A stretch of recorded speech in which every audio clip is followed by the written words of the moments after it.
can tell you that we have left $1.5 million people at least in Iraq displaced, internally displaced.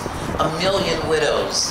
I talked to widows in Iraq, and they say that they wanted democracy, and what it really got them was hunger, starvation, displacement, and they're not clear that it has all been worth it to them. We have, of course, spent, depends on whose numbers you trust in Iraq, at least $1 trillion.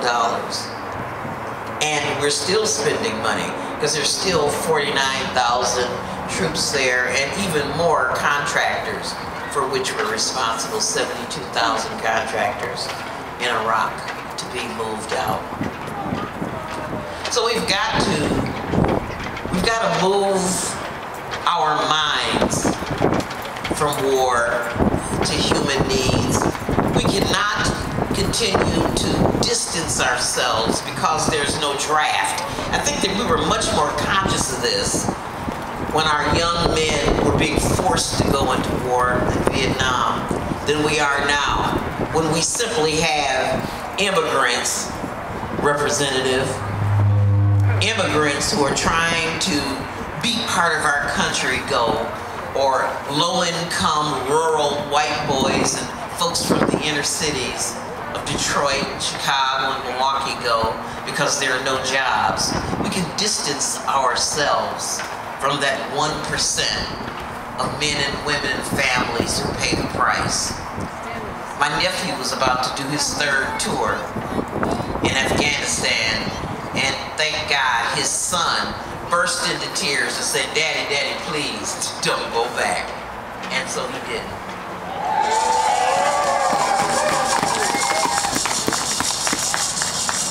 And so what about the money? Is it too callous to talk about the money and how much it costs to go to war? War is not cheap, people. We spend $1 billion a day doing this stuff, and it's not just Iraq, and it's not just Afghanistan, but we have basically, like Secretary Gates said, we've basically declared war on Libya by agreeing to the no-fly zone.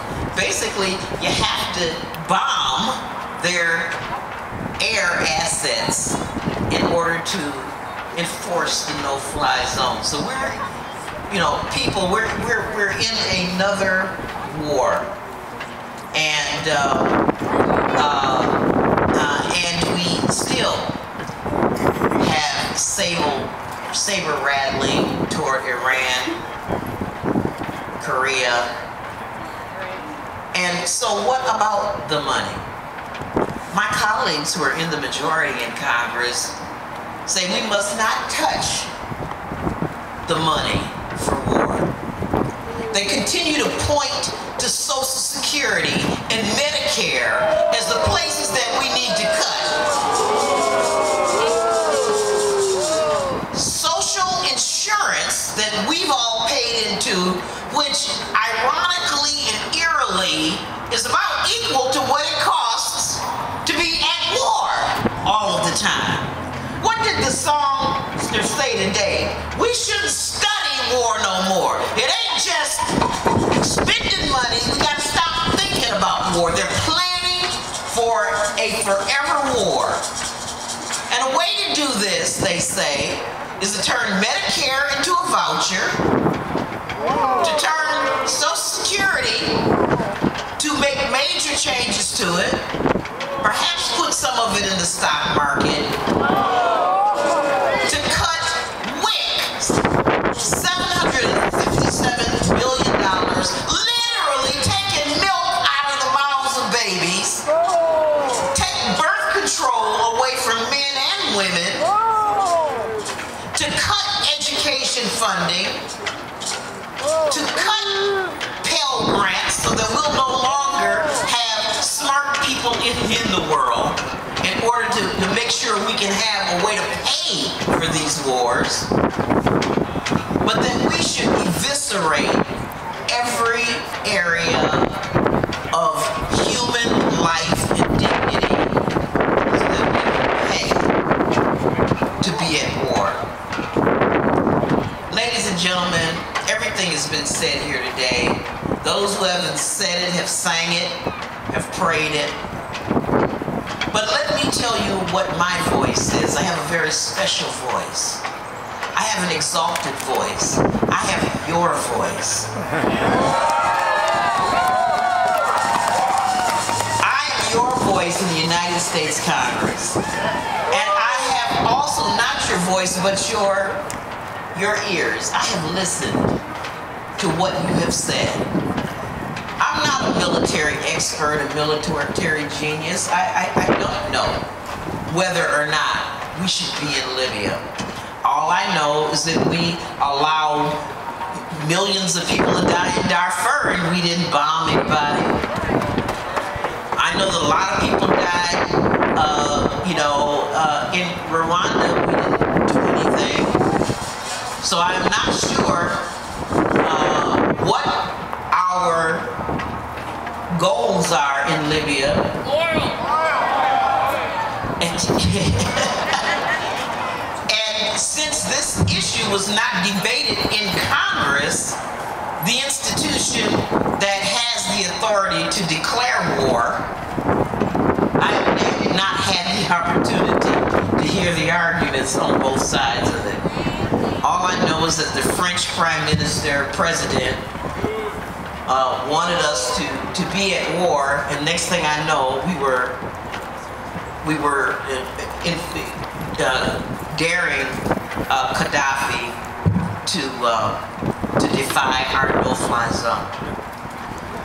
I do know that it's important for us, as I look out at the crowd, I can see, which has always been the case, that there are only a few of us here on a beautiful day. But when has there ever been a revolution where the masses have begun the movement? We ended the war, or began the beginning of the end of the war of Iraq with crowds no bigger than this. But yet our voices resonated over and over and over until we got the American people on our side. So I want you to be encouraged and to continue this movement against the war, because it not only preys upon our human needs. We're not in a position really to help with earthquake victims in Haiti and Chile and Japan, much less to protect our workers here in Wisconsin with their pensions, as long as we stop studying war. So the first thing to do is we got to change our minds. And like I tell my kids, when you change your mind, your behind will follow. Let's